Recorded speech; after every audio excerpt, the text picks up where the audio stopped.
বিপর্যস্ত দার্জিলিং, বাড়ছে মৃতের সংখ্যা। একাধিক রাস্তায় ধস নামে যোগাযোগ বিচ্ছিন্ন। ধসের জেরে নিখোঁজ বহু মানুষ, আটকে পড়েছেন পর্যটকরা। উদ্ধার কাজে এনডিআরএফ। দার্জিলিং বিপর্যয় নিয়ে পোস্ট প্রধানমন্ত্রীর। দার্জিলিংয়ে বিপর্যস্ত পরিস্থিতি তৈরি হয়েছে।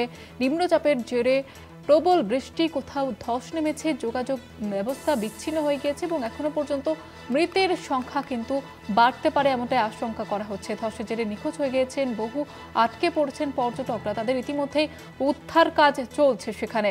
উদ্ধার কাজে এনডিআরএফ। যে পরিস্থিতি তৈরি হয়েছে উত্তরবঙ্গ জুড়ে, ভয়ঙ্কর পরিস্থিতি। ইতিমধ্যে প্রশাসনের তরফ থেকে নজরদারি চলছে, উদ্ধার কাজ জারি হয়েছে।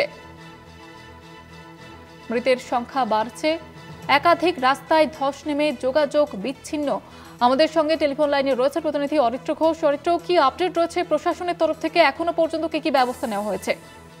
দেখো, প্রশাসনের তরফ থেকে স্থানীয় পুলিশ প্রশাসন, রাজ্য পুলিশের আধিকারিকরা যেমন একদিকে উদ্ধার কার্যে হাত লাগিয়েছেন, একই সাথে এনডিআরএফ এর সেকেন্ড ব্যাটালিয়ন তারা পৌঁছে গিয়েছেন। তাদের 3 কোম্পানি এনডিআরএফ এর জওয়ানরা তারা উদ্ধার কার্য চালাচ্ছেন। দার্জিলিং, মিরিক সহ যে সমস্ত এলাকা কার্যত ধ্বংসস্তূপে পরিণত হয়েছে বিপর্যয়ের কারণে, সেখানে তারা উদ্ধার কাজ চালাচ্ছেন। তবে এরই মধ্যে প্রধানমন্ত্রী নরেন্দ্র মোদী তিনি এই বিষয়টি নিয়ে গভীর শোক প্রকাশ করেছেন এবং তার টুইট হ্যান্ডেলে যেখানে তিনি লিখছেন যে deeply pained by the loss of life due to a bridge mishap in Darjeeling, condolence to those who have lost their loved ones, may the injured recover soon. অর্থাৎ এই পুরো বিষয়টি নিয়ে প্রধানমন্ত্রীও তার এক্স হ্যান্ডেল থেকে শোক বার্তা প্রকাশ করেছেন।